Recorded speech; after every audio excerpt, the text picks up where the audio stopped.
Hello ladies and gentlemen, and welcome to round number 4 of the GTCC TORA Championship here with the American version of touring cars.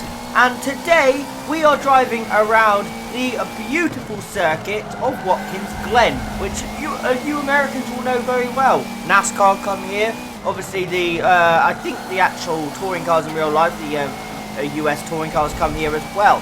It's a lovely circuit, and once you get going it flows beautifully. As you can see there, we set a 55.0 on our first lap. We've got a couple of debutantes today. Now we come across the line, 54.5. What a good lap that is, and that will be our best lap of qualifying. What a delightful lap that is, and that's going to put us into a very, very good position as we invalidate the next lap. So that's going to be a good position on the grid. Unfortunately, as I was saying, actually I can't remember what I was saying.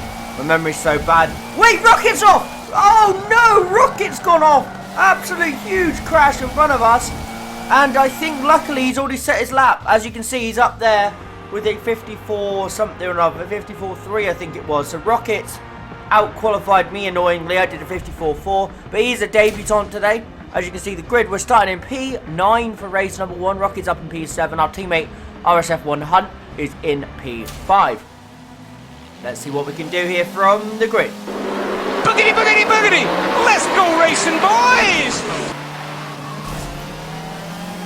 As always, we get a terrible launch off the line. I don't really know how to get the starts right. We are starting awfully every race. As we go down from P9 to P11, you can see 3 wide in front of us. We're trying to stay well out of this. We don't want to be involved in this. Rocket, Benedict, JDR Limited, and Rockets into the wall with Benedict. That is a big shunt for those two, and that is not ideal for Rocket. He did actually send me his POV of what happened. I couldn't manage to get it into a video, annoyingly, because it would not process. But yeah, it was not ideal. It's 3 into 1 don't go. And yeah, they all managed to get tied together in a big shunt. But we're back into 9th after all that. But if you look behind us, we've got RSF1 Source, who started nowhere near me. He's normally a contender with me. We're normally about the same pace, and we're quite close to the championship. But Source is right behind me, which is annoying as he tries to go down the inside. Kinda nearly spins us, but we do not give the place up to him. We stay here. We're going to brake much later than him into this right-hander. Long sweeping right-hander. Keep the car as narrow as possible. We did have a little wiggle there as Source tries to find it, went down the inside again, tries to find his way past us. But unfortunately for him, he cannot do so. And also, whilst we're talking about this race, guys, I'm just going to let you know now, WWE 2K22 My Rise has not finished. It's just a bit of a delay in the uploads because I've not had the time to record them. I've been on holiday, then I came back. I've had race after race after race, and I've been recording other stuff for you guys as well. So the WWE 2K My Rise, we're going to get a bumper episode at some point, a big long one, and then we'll get back to normal hopefully, and then universe mode, etc, etc will come along with that. But now, after we've done that little promo, we're going to go back to this race. We're ending lap 1 here. We're just double checking we've got no damage, which we don't, and that's fine. As you guys know, the pit window is going to be at lap, well, between 10 minutes and 15 minutes as always. And as you can see now, we're catching the cars in front and slowly gapping Source behind, which is really, really good. We are slowly getting away now. And can we catch the drivers in front? Can we get close to the top 8? It looks like we maybe can. But I've just heard reports that there's a slow moving Dodge. What's Dodge doing? Dodge is off the track, but we had to go down the inside there. But I think they caused a few problems with the other drivers. I was in a party with them, and I did hear that they were a little bit annoyed. But it is what it is. Incidents happen, and that's what happens when you got faster drivers. But as you can see now, we come in for our first stop. This is the longest pit lane, I believe, on our calendar, with a 51.3 seconds in the pit lane. That is painful. Now, you can see from the pit lane, though, we've managed to gap Source. So our pit crew has done a cracking job there, and we're away from RSF1 Source, which is beautiful.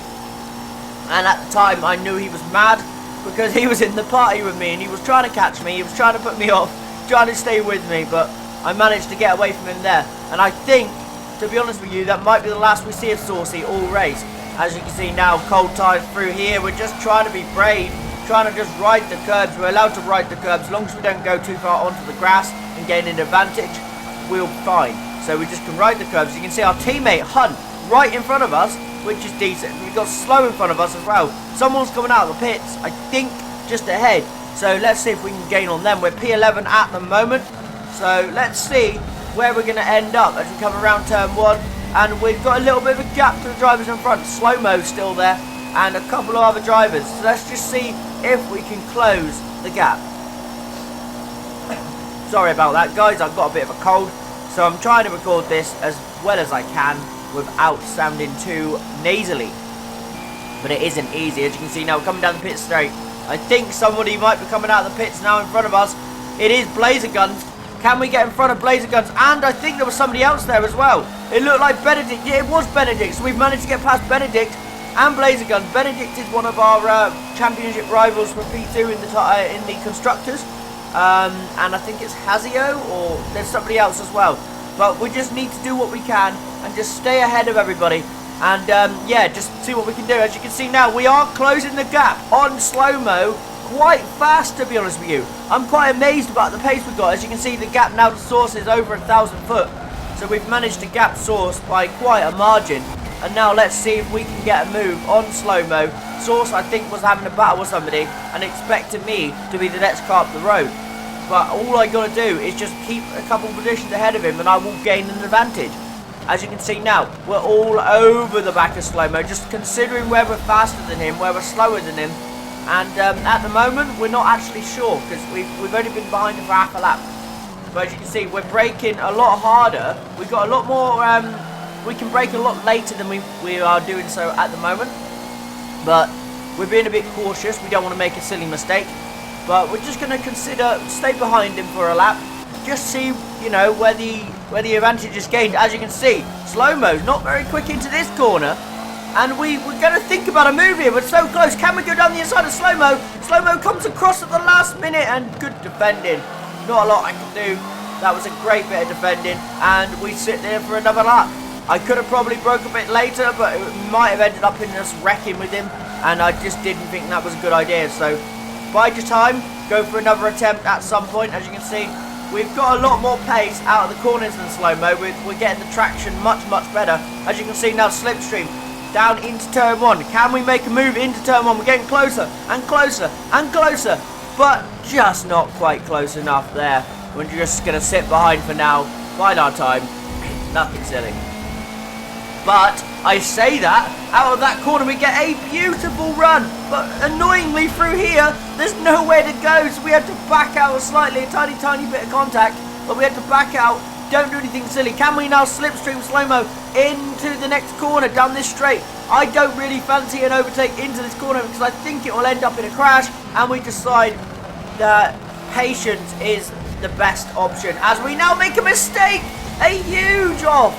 Oh no, that's lost us some time, but here you go, at the end of lap 9 though, at the end of that lap, we've still managed to catch up again. We have got a lot more pace in the locker than we're currently showing. Obviously, we're stuck behind a car that I believe we can overtake, as we now get a great run through there. We're going to set him up, I think, for a move into turn 1. I think that's the best way to make it. I think we're much stronger on the brakes into turn 1 than Slow-Mo, so if we can get a good run out this final corner, as you can see, we're basically pushing Slow-Mo around this final corner. This should be an easy move. Now we're close enough to get a bit of a slipstream, bit of a draft down the straight. Should be able to send it down the inside as we're thinking about it now. Down the inside, a bit later on the brakes, tiny lock up, stop the car, make sure they can't do the cutback on me by stopping the car perfectly on the apex. And there is the overtake. We're in to P8. Very, very nice move there from ourselves. And we're very happy with that. We're now in P8, which our teammate is up in P5, so it wouldn't be a bad result for the team as well. And I'm not actually that far back behind him. I'm normally a lot further, as we're now into the final lap, coming around the final few corners, making sure we do nothing silly, just keeping it on the track. As we come round the final corner, this can actually be a valid lap, annoyingly, which will absolutely screw up my my fastest laps. As we come to the line now with a 54.7, and that was a decent race from us, P8, and our fastest lap was actually 54.6. Teammate comes home in P5. Stingray wins. Jam second. Big Chungus third. Mohav fourth. Hunt fifth. Actim sixth. JDR Limited 7th. Ourselves 8th. Slow-Mo 9th. And RSF1 Source 10th. As you can see now, we're starting 8th on the grid for the reverse grid, which is okay. We're normally in the middle of the field. And Rocket starts last because he actually DNF'd from that crash he had, which was annoying for him. Boogity, boogity, boogity! Let's go racing, boys!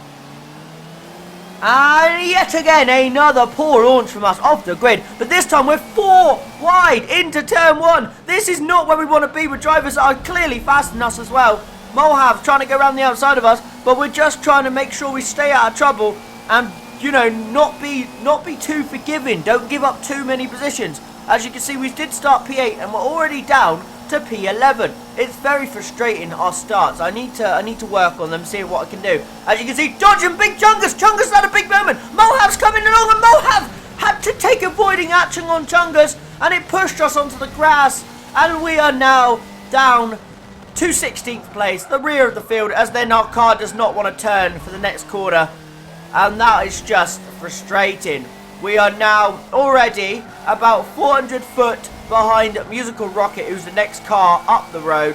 So it's about just getting our head down now, see what we can get from this race. It's now damage limitations, as it normally is, to be honest with me. Race 2 is never a fun one for me. I always seem to just have an absolute nightmare, and I don't really understand why.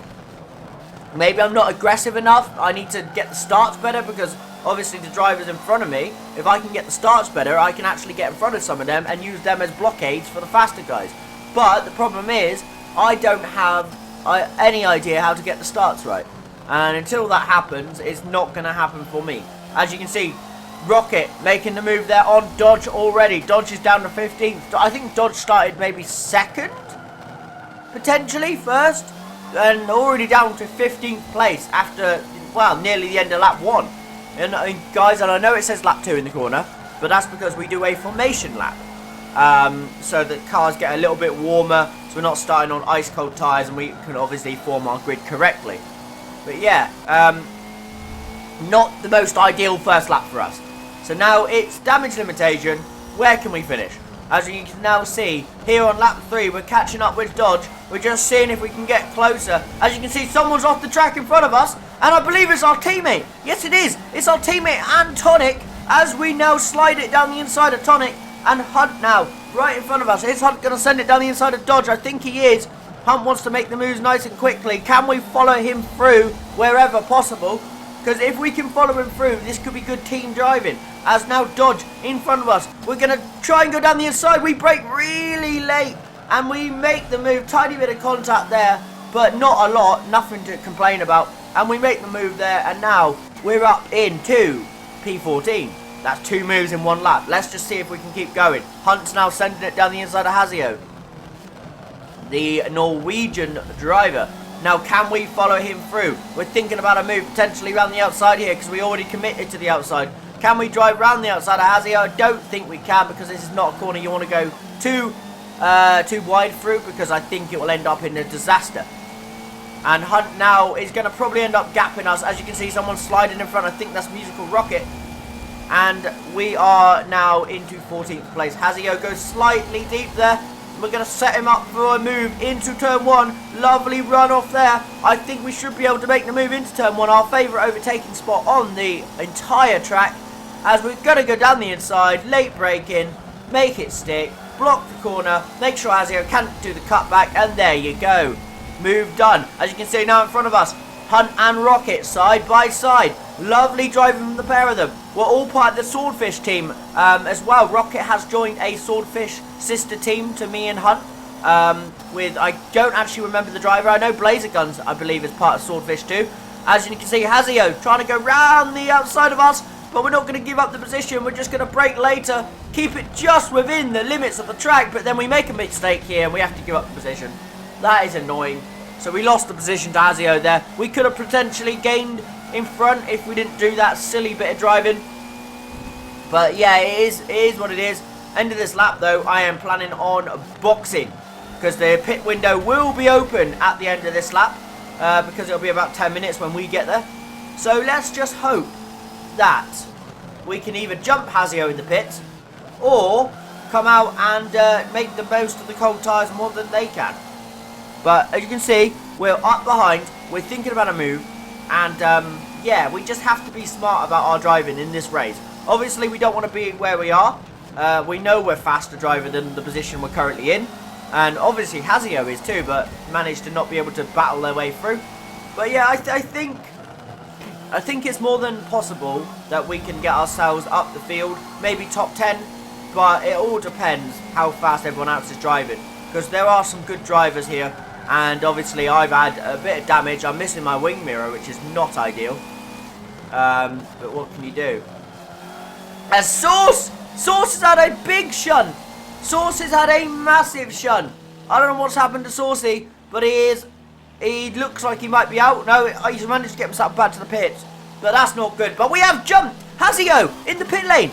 Big news! We've managed to jump Hazio in the pits. And can we now gap? Can we get away from Hazio? The driver in front of us is Musical Rocket, or as I know him, Dom. Let's see if we can close the gap on him, who is a quick driver. Rocketing into Motorsport is where you'll see his POV of this on his YouTube channel. Very, very good YouTuber. He knows what he's doing. I would probably stress to say he's a bit better than me, to be honest. But I try my best. But yeah, Rocket is a very good YouTuber. So subscribe to him. It will help him if you're watching my channel for the first time. Go check him out as well. So you get 2 POVs of the race. And yeah. And maybe even RSF1 Source. I think he might be posting his version as well at some point. Let's hope he does. But as you can see, lap 6 here. We're coming around, or it might actually be lap 5, I think, realistically. We're in 12th though, so we just jumped somebody in the pit lane. So now it's all about just close the gap on Rocket. At the minute it's 500 foot, and we know we can bring that down. We know it's possible. But here we go, we're still going. We are actually now 600 foot behind. But as you can see here, at the end of lap 6, we're going to ignore the lap timer in the corner. Maybe in the future I'll see if there's a way I can just edit that and change it. I don't know. But yeah, we're coming towards the end of this lap, and we are a lot closer to Rocket. I don't know what's happened to him on this lap. I think he's having tyre problems. As you can see through here, we carry so much more speed than he can, and he's sliding through the final corner. But then I obviously caught him as well. I saw him slide and I was like, oh no. And then I slid with him, which was very frustrating. You can't do much about it sometimes. You just copy what the driver in front does. But we are a lot closer to the Musical Rocket Man. We run a little bit deep there, but within the track limits, you're allowed to keep 2 tyres on the curb. As long as you keep 2 tyres on the curb, you're fine. If you go any further, you are breaking the rules. So, yeah. A lot of the time, I mean, if you do it consistently, you'll get a pen. If you do it occasionally, you'll be getting away with it, because they obviously know you can't be perfect every lap. But as you can see, the gap to Rocket has minimalised massively as he makes a big mistake, and we're going to go for a move. We're trying to go around the outside, but we get on the grass, and the grass on this game is unforgiving, and we had to give back the position because it was either slow down or go wide and risk losing our race. And obviously it's not been the best of races for myself, but I've had more fun in this one than I have in previous ones, because I'm actually making overtakes and battling with people. As you can see now, Rocket, he knows that he is there for the taking. This is his first race, first time driving these touring cars in this championship, and I've got a little bit more experience. Rocket is normally faster than me in cars. F1 he's faster. Forza normally faster, but he's just not familiar with this car. He only signed up for the race a few hours before it. And yeah, like I said, I want to take advantage of this and actually beat Rocket for the first time in a car. That would be amazing. Yes, I've been beating him in MotoGP, but that's just a given these days because Rocket crashes. But he won't love me for saying that. But we are closing the gap. We got 2 laps remaining. Can we make the overtake on Musical? He is just there for the taking. Come on, we got to make this move. We have to get closer. But here, penultimate lap, we've made a slight mistake, but towards the end of the lap, he is back in our grasp. As now, we know it's going down to the final lap. It's going to be a final lap battle between me and Rocket. I have been setting up a move into turn 1 a few times, because I know we're stronger than most cars into turn 1, other than the leading group. We are just very strong into turn 1 on the brakes, and let's see if we can set up a move into it. We know we can't overtake here. We tried it earlier in the race on Hazio and on slow-mo. Didn't work, so we're just not going to even attempt it, even if it was close enough. As you can see now, we are close enough. We're trying to use all the track. Someone's obviously hit all the tyre barrier there, which is great. Rocket through there. We're sliding, but we're trying to be brave, trying to use all the track. Now, into the final corner. Rocket, slight mistake. As you can see, we didn't make the mistake. Now we're into the slipstream. We get a brilliant run onto the straight. Can we make a move? We're getting a bit of slipstream. Can we go down the inside of Musical Rocket? The move is there. As we try to send it down the inside, he leaves the door wide open. We're just within the track limits, and we make the overtake stick into turn 1. And we're into P11. Now, can we defend from Rocket for the rest of this lap? He's going to be dangerous up this pit straight because we've obviously compromised ourselves. And let's see if we can defend. We're going to give him the inside line because we know if you go the inside line down here, you're basically compromising yourself. Can Rocket make the move on us? We're not going to brake early. We're going to brake really late and just brave it. As you can see, just keep it within the track limits and just keep it on the circuit through the second part. Now, it's all about the second part of this lap, this final sector now. What can we do? Just got to keep the car on the road. Don't do anything silly. I know Rocket's going to try and outbrake us somewhere. He doesn't like being beaten up on the final lap. It does his head in. It frustrates him. And looks like we're managing to keep the position right now. And Rocket is thinking about a move. But we brake really late into this corner as we run the car deep. And we just get it rotated and accelerate nice and early. Now, if you look behind us, I think we gapped him from just that corner alone. Just slightly. But this corner is our weakest one on the circuit. So we're coming up to here now. We're not very good at getting the car rotated through here. Slight bit of brake problems. Run wide. Trying to use all the outside of the track. Within limits. And now we're coming around the final couple corners now. We know that Rocket is going to be near us. He is thinking about a move. Potentially into the final corner. If he goes for a move into this corner, it's going to end up in a wreck between me and him. But we managed to keep it through here. Slight wide. We have to use all the track. He's going to think about a move down the inside. We give him the space. And we're going to get on the throttle nice and early. He doesn't because he's tighter. And we're going to come to the line. And I think we're going to hold on to P11. And we do beat Rocket on the final lap. And I can tell you now he wasn't happy about that. He was frustrated. And it was a brilliant battle between me and Rocket on the final lap there. I really enjoyed that. So guys, it's a P8 and a P11 from today's Grand Prix here at Watkins Glen from the round 4 races, obviously 7 and 8. What a round, what a race. I enjoyed that. I hope you guys have enjoyed that. If you are new around here, please subscribe for more. If you enjoyed that, leave a like for more. I have been Chris12LFC, and I'll see you later.